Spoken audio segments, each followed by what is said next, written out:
Welcome बच्चों, आपका स्वागत है फिर से एक बार हमारे चैनल न्यू माइलस्टोन ऑनलाइन में। मैं फिर से आपके सामने हाजिर हूँ एक लंबे समय के बाद। ओके, थोड़ा सा बिज़ी हो गया था इसलिए नहीं बना पाया। तो यार आज हम लोग 10th का एक नया चैप्टर शुरू कर रहे हैं, ठीक है, जो आपका है pair of linear equations in 2 variables. Okay, तो भाई इसमें हम क्या पढ़ने वाले हैं और क्या क्या इसमें आने वाला है ना। बोर्ड के लिहाज से एक बहुत इंपॉर्टेंट आपका चैप्टर है। तो यार थोड़ा सा इसके लिए मैं आपको 9th में ले चलता हूँ एक बार, और उसमें आपने ये चैप्टर पढ़ा हुआ है इतने नाम से, लीनियर इक्वेशंस इन 2 वेरिएबल। कुछ बहुत याद आ रहा होगा कि आप ये चैप्टर पढ़ चुके हैं, लीनियर इक्वेशंस इन 2 वेरिएबल्स। ओके, तो यार पहले बात करते हैं कि जो लीनियर इक्वेशन है वो क्या होती है। ओके, लीनियर इक्वेशन क्या होती है, उसके बाद बात करेंगे 2 वेरिएबल की लीनियर इक्वेशन क्या होती है, ठीक है। उसके बाद हम लोग अपने 10th के टॉपिक पर आएंगे जो आपका है pair of linear equations in 2 variables, ठीक है डियर। तो कहानी सुनते हैं। पहले बात करते हैं डियर लीनियर इक्वेशंस की। मैं ज़्यादा लंबा डिटेल में नहीं जाऊँगा, जो आपने चीज़ें पढ़ी है मैं उन्हीं को बताऊँगा, ठीक है। लीनियर इक्वेशन बेसिकली आपकी वो इक्वेशंस हैं जिनकी डिग्री 1 होती है, ठीक है डियर। डिग्री जिनकी क्या होती है, 1 होती है। डिग्री बोले तो highest power of the polynomial is called degree, ये हमने कहा था और वही हम लिख भी रहे हैं, ठीक है। तो जैसे एग्जांपल के तौर पे जनरल इक्वेशन लिखो, चलो जनरल नहीं लिखता हूँ, सिंपल इक्वेशन लिखता हूँ। 5x + 4 इक्वल टू मान लिया 0 है। ये आपकी एक सिंगल वेरिएबल लीनियर इक्वेशन है। Okay, single variable linear equation मतलब जिसका जो आपका वेरिएबल है वो केवल एक है, कौन है, x है, ठीक है। और इस x की डिग्री 1 है, मतलब इसकी पावर 1 है, तो ये आपकी लीनियर इक्वेशन हुई इन 1 वेरिएबल, ठीक है। और अगर मैं इसी के लिए ऐसा लिखूं 5x + 2y - 3 इक्वल टू 0, देखो जी अब क्या हुआ, बड़ा गजब हो गया। आपके पास 2 वेरिएबल्स आ गए और आपके पास दोनों वेरिएबल्स की डिग्री 1 है, और आपने इसको नाम दिया लीनियर इक्वेशन इन 2 वेरिएबल। और इसका जनरल फॉर्म जो आपका था वो ये था, क्या था, ax + by + c equals to 0 where a, b and c are constants. ये आपके कॉन्स्टेंट्स हैं, ठीक है, और x और y आपके वेरिएबल, ठीक है। और इसका एक छोटा सा एग्जांपल ये है। तो भाई ये तो ठीक हो गया। अब इसके अलावा हमने ये भी कहा था इसमें कि जब इसको सॉल्व करने की बात आई थी, मतलब जब हम इसको सॉल्यूशन इसका ढूंढने की बात कर रहे थे, तो 2 तरह के सॉल्यूशन हमारे पास आए थे, अलजेब्रिक सॉल्यूशन और आपका ग्राफिकल सॉल्यूशन, ठीक है। जब ग्राफिकल सॉल्यूशन की बात की थी तो आपने कहा था, इसके लिए याद आ रहा होगा, आप यहाँ से y निकालते थे, 2y equal to 3 - 5x, y equal to 3 - 5x upon 2, ऐसा आपने कहा था।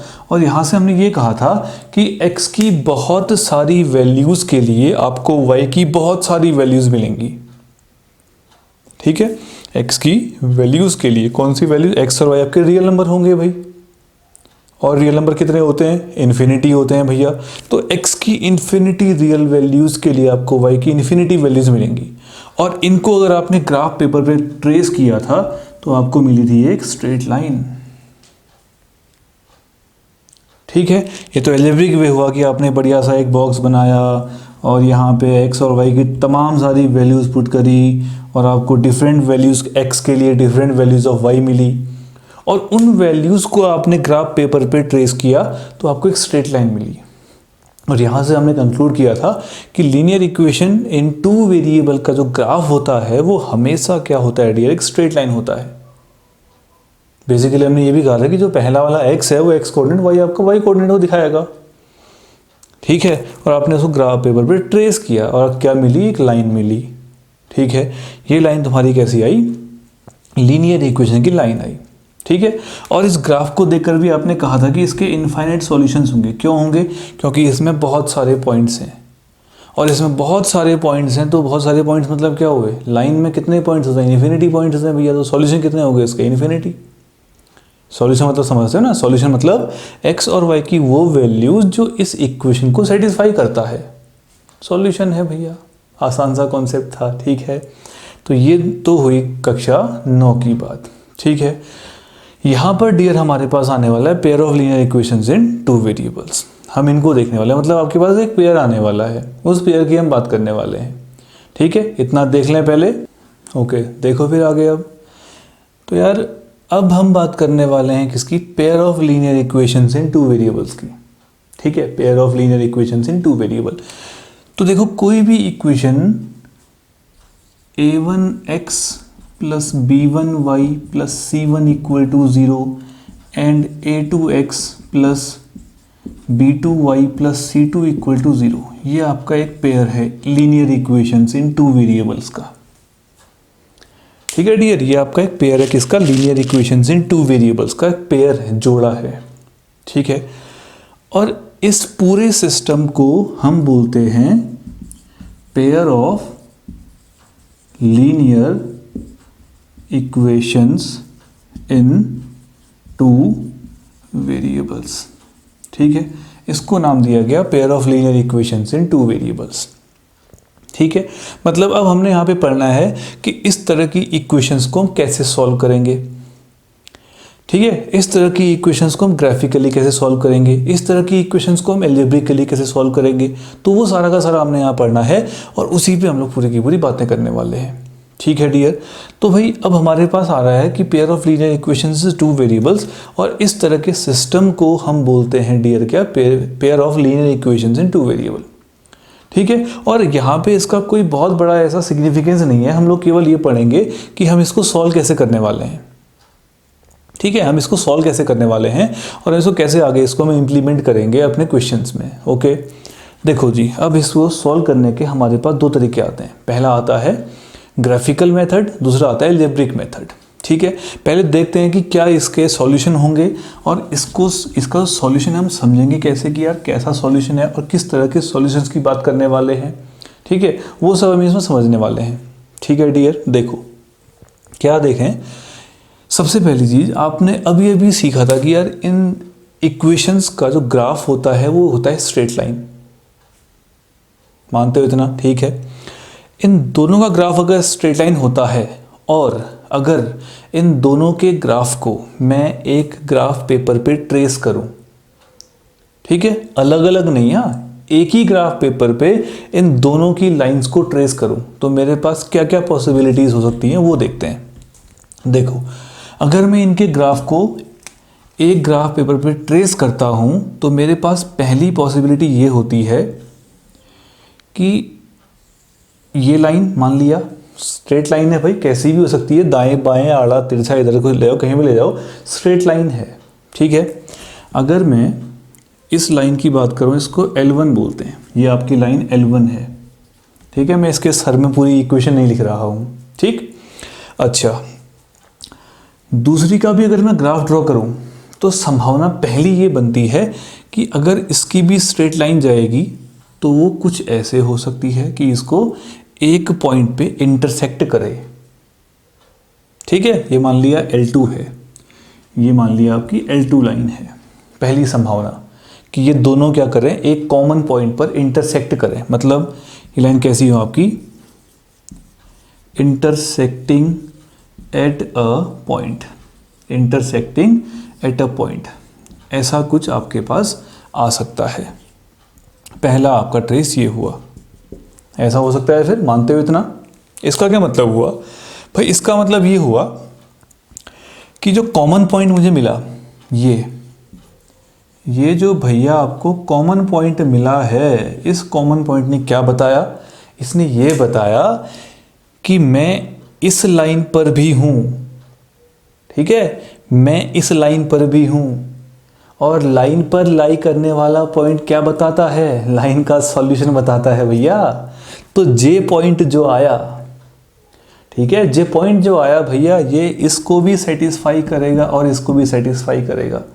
सेटिस्फाई करने का मतलब x और y की जो वैल्यू मुझे ये कोऑर्डिनेट देगा, मतलब x हिस्सा और y हिस्सा, कोऑर्डिनेट समझ में आता होगा, 9th में पढ़ा हुआ है। तो जो x और y की वैल्यू मुझे ये पॉइंट देगा, इसको उठाकर यहाँ चिपकाने पर भी 0 आएगा और यहाँ चिपकाने पर भी 0 आएगा। ठीक है, तो ऐसे सॉल्यूशन को बोलते हैं unique solution of the system. ये एक यूनिक सॉल्यूशन को बताएगा। मतलब ये कि इसका केवल और केवल एक सॉल्यूशन है, इस पूरे सिस्टम का एक सॉल्यूशन है, जो कौन है, ये कॉमन पॉइंट है, intersecting at a point, and in this case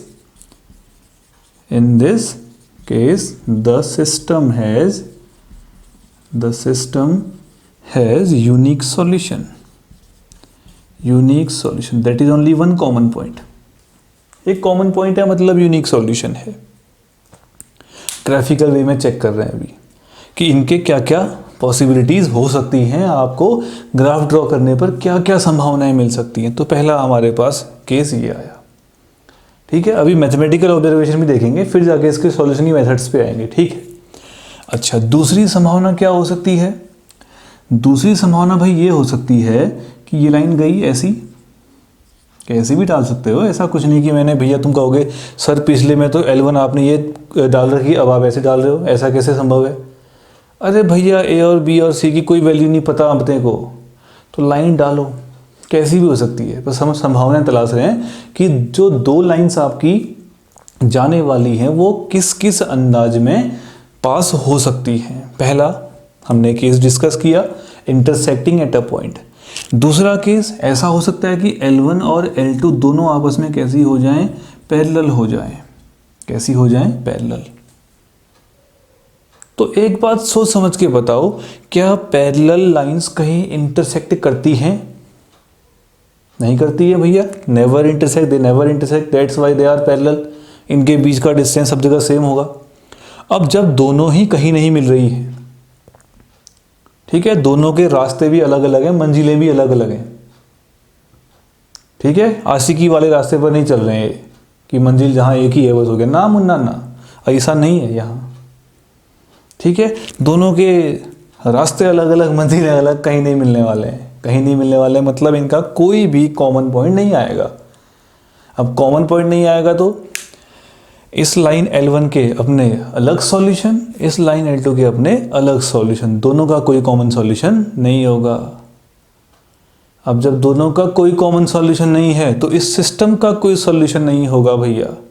हाँ, दोनों के अलग अलग बहुत सारे सॉल्यूशन होंगे, लेकिन इस सिस्टम का कोई सॉल्यूशन नहीं होगा। जैसे पिछले केस में सिस्टम का एक सॉल्यूशन था जो इसको भी सेटिस्फाई कर रहा था, इसको भी सेटिस्फाई कर रहा था, दोनों आए, जुम्बा जुम्बा जुम्बा यहाँ मिल गए, सॉल्व हो गया। यहाँ पे कहीं नहीं मिल रहे हैं, और ऐसे केस में इसको फिलहाल नाम देते हैं कैसी लाइंस? Parallel lines.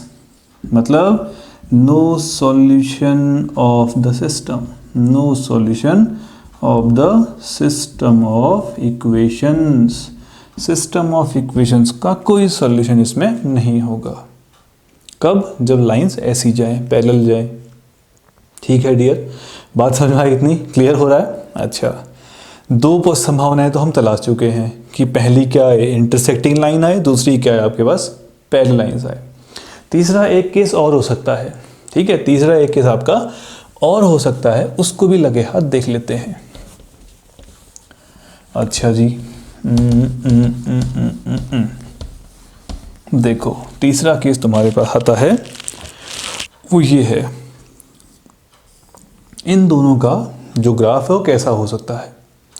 ठीक है, देखो कैसा हो सकता है। एक तो आया ऐसा L1, ठीक है, स्ट्रेट लाइन आएगी, कैसी भी हो सकती है, ठीक है। और अगर दूसरी लाइन भी इसी के सर में आ जाए,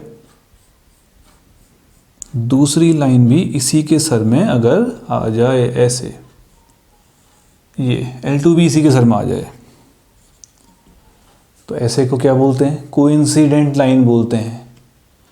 ठीक है, कोइंसिडेंट लाइन बोलते हैं, मतलब ये एक के ऊपर एक लाई कर रही है, मतलब इसके सारे पॉइंट से मीट कर रहे हैं। L1 L2 के सारे पॉइंट्स मीट कर रहे हैं, मतलब इनफाइनाइट पॉइंट्स आपको मिलेंगे जो इंटरसेक्टिंग होंगे। ठीक है, बात समझ में आ रही है? ये L1 L2 के लिए आपके पास लाइंस क्या आई? Lines are coincident, lines are coincident, that is the system has infinitely many solutions, infinitely many solution इसके होंगे, बहुत सारे सॉल्यूशन इसके पॉसिबल हैं, क्योंकि बहुत सारे पॉइंट्स मिलेगी, क्योंकि एक लाइन जा चुकी है, दूसरी भी उसी के सर में जा रही है, एक के ऊपर एक जा रही है, तो पिछली वाली लाइन के ऊपर लाई करने वाले जितने भी पॉइंट हैं वही तो दूसरी वाली लाइन के भी पॉइंट होंगे, और वही पॉइंट दूसरी लाइन के भी होंगे, तो कितने पॉइंट्स पर मीट करी? इनफाइनाइट पॉइंट पे। कितने सॉल्यूशन होंगे? इनफाइनाइट सॉल्यूशन होंगे भैया, हो गया। ये तो हुई अलजेब्रिकली प्रेजेंटेशन की बात।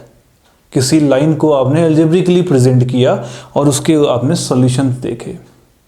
ठीक है मित्र, इतना अच्छा। इतना आने के बाद एक छोटा सा इसमें रहेगा कि अलजेब्रिक वे में हम कैसे पता करें कि लाइंस के कितने सॉल्यूशन हैं, मतलब वो लाइंस पैरेलल हैं या फिर वो लाइन आपकी इंटरसेक्टिंग हैं या फिर आपकी वो लाइन कैसी है, कोइंसिडेंट है। वो हम चेक करने वाले हैं मैथमेटिकल वे में, तो देखते हैं उसको भी, फिर उसके बाद अगली चीज़ पे आएंगे। देखो, संभावनाएं तलाश कर चुके हैं ना हम लोग, अब हम लोग आएंगे मैथमेटिकल यानी कि अलजेब्रिकल वे में। अलजेब्रिक वे में आपके पास क्या क्या चांसेस हैं। हर बार तो ग्राफ ड्रॉ नहीं कर सकते भैया पता करने के लिए, ठीक है, तो कोई ना कोई उसके लिए उपाय निकाल रखा होगा कि यार बिना ग्राफ ड्रॉ किए कैसे पता करें। मालूम पड़ा ग्राफ ही ड्रॉ किए जा रहे हैं, पता किए जा रहे हैं, कहाँ से पता किए जा रहे हैं, फिर तो कोई फ़ायदा नहीं हुआ, है ना। तो भैया देखो, अलजेब्रिक वे भी हमारे पास आता है। ये दो इक्वेशन है, A1 B1 C1 रिस्पेक्टिवली पहली वाली लाइन के कोफिशिएंट हैं x के, y के और अकेला कांस्टेंट। सिमिलर वे में A2 B2 C2 second line के रिस्पेक्टिव कोफिशिएंट्स हैं x के, y के और कांस्टेंट टर्म्स के। ठीक है, अगर मैं कुछ रेशियो निकालूं जैसे A1 अपॉन A2, क्योंकि मुझे इक्वेशन होंगी, एक एग्जाम्पल भी लेके चलते चलो, 2x plus 3y minus 4 equal to 0 और x plus 6y plus 2 equal to 0, मान लिया ऐसा कुछ है। और अगर मैं A1 अपॉन A2 निकाल लूँ, A1 अपॉन A2 मतलब x के कोफिशिएंट का रेशियो कितना दिख रहा है, 2 अपॉन 1। ठीक है, यहाँ पे लिखता हूँ A1 अपॉन A2 2 अपॉन 1। और अगर मैं साथ में B1 अपॉन B2 भी निकाल लूँ, B1 अपॉन B2 मतलब y के कोफिशिएंट्स का रेशियो कितना दिख रहा है, 3/6। B1 अपॉन B2 मतलब कितना, 3/6 मतलब 1/2। और इत्तेफाक से दोनों रेशियो अनइक्वल आ जाएं, दोनों रेशियो अनइक्वल आ जाएं। देखो ये A1 अपॉन A2 2 अपॉन 1 है, ये 1 अपॉन 2 है, दोनों अनइक्वल आ गए। अगर ऐसा दिखाई पड़ जाए तो ऐसे केस में बोलते हैं the system has unique solution, that is intersecting lines, that is intersecting lines, या lines are intersecting at a point, ऐसा कह सकते हैं। ओके, मैं फिलहाल एक सिंपल सा स्टेटमेंट लिख रहा हूँ, इंटरसेक्टिंग लाइंस मतलब the lines are intersecting at a point, ये केस है। ठीक है, और ऐसे केस में इसी का नाम आता है consistent pair of equation. Consistent pair of equation कहते हैं इसको। अगर इसका सॉल्यूशन है तो उसको कंसिस्टेंट पेयर ऑफ इक्वेशन कहते हैं। ठीक है डियर, बात समझ में आई? इतनी आसान सा। पहला आपके पास रीज़न आया और पहला आपके पास कॉन्सेप्ट आया पता करने का कि आपके पास लाइंस कैसी हैं। ओके, दूसरा केस हो सकता है, ऐसा हो सकता है कि मैं A1 अपॉन A2 निकालूं, मैं B1 अपॉन B2 निकालूं। देखो अनइक्वल आया था, दो ही पॉसिबिलिटीज़ हैं, या अनइक्वल आएगा या इक्वल आएगा। चलो इक्वल आ गया, मान लिया। ठीक है, इसी का एक एग्जांपल भी ले लेते हैं। यहाँ पर मैं इसको लिख रहा हूँ 2x प्लस 3y, नहीं 2x plus 2y, 2x plus 4y लिख लो। चलो 2x plus 4y plus x plus 2y minus 7 plus 2 equal to 0 ऐसा लिख रहा हूँ। चलो अभी ये लिया मैंने एग्जांपल अभी। ठीक है, तो भाई देखो A1 अपॉन A2 और B1 अपॉन B2 अगर इक्वल आ जाए, 2 अपॉन 1 2, 4/2 मतलब ये तो A1/A2 आपका 2 आ रहा है और B1/B2 भी आपका 4/2 यानी कि 2 आ रहा है। अगर ऐसा हो जाए तो आप जाओगे तीसरे वाले पर यानी कि C1/C2 पर। ठीक है, इत्तेफाक से C1/C2 के साथ दो संभावना, या तो वो इक्वल आएगा या इक्वल नहीं आएगा। ठीक है, देखो फिर यहाँ -7/2 है, C1/C2 आपका -7/2 आया। ये दोनों तो इक्वल है भैया, ये इसके इक्वल नहीं है। अगर आपको ये केस दिख जाए, ठीक है, A1/A2 equal to B1/B2 but not equal to C1/C2, तो ऐसे केस में आता आपका the system has no solution. इसका कोई सॉल्यूशन नहीं होगा। मतलब लाइंस कैसी होंगी? पैरेलल लाइंस होंगी। ठीक है, और ऐसे केस में इसको बोलते हैं इनकंसिस्टेंट पेयर ऑफ इक्वेशन। इसको क्या बोलते हैं? Inconsistent pair of equation. इसका सॉल्यूशन नहीं है, इसलिए इसका नाम पड़ गया क्या? Inconsistent pair of equation. ठीक है डियर, क्लियर है? तीसरा केस आता है, एक केस और बच गया इसका, उसको भी लगे हाथ देख लेते हैं। ठीक है, तीसरे केस में अब तो समझ गए होंगे क्या होगा। क्या होगा? आपने क्या निकाला? A1/A2 निकाला, आपने B1/B2 निकाला, दोनों इक्वल आ रहे हैं। आप C1/C2 की तरफ गए, वो भी इक्वल आ गया। एग्जाम्पल के तौर पे चलो मिसाल ले लेते हैं एक, यहाँ लिख रहा हूँ फिलहाल, हाँ, 2x + 3y - 4 = 0, और यहाँ पे लिख देता हूँ मैं आपका 4x + 6y - 12 = 0। मैंने ये ले लिया। चलो देखकर बताओ क्या दिखाई पड़ रहा है? 2/4 1/2 है ना। A1/A2 आपका 1/2 है। B1/B2 ये 3/6, ये भी आपका 1/2 है। और C1/C2 -4/- 12 आपका, सॉरी 4 2 8 -4/- 8, ये भी कितना आपका 1/2 है। ये ले लिया।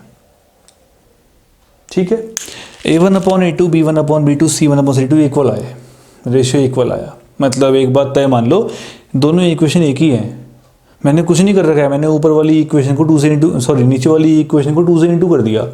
चेक कर लो भाई, 2 2 4 3 6 2 4 8, वही तो आया।